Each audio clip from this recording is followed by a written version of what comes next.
வாழ்க்கையில் எந்த விஷயத்தை நம் முழு மூச்சுடன் முயற்சி பண்ணால் நிரந்தரமான நிம்மதி கிடைக்கும்.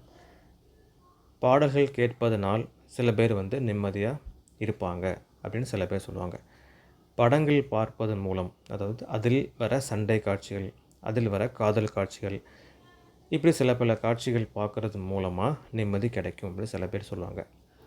நண்பர்களுடன் வெளியும் போகும்போது நிம்மதி கிடைக்கும் அப்படின்னு சில பேர் சொல்லுவாங்க. இதெல்லாம் நிம்மதி தரக்கூடிய தருணங்களாக இருந்தாலும் கூட தற்காலிக நிம்மதியை தரக்கூடிய தருணங்கள் மட்டுமே.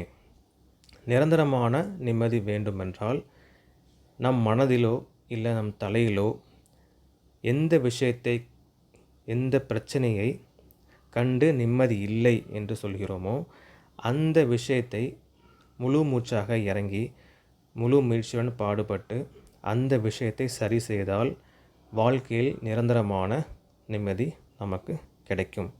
இதுதான் 100% உண்மையான ஒரு விஷயம்.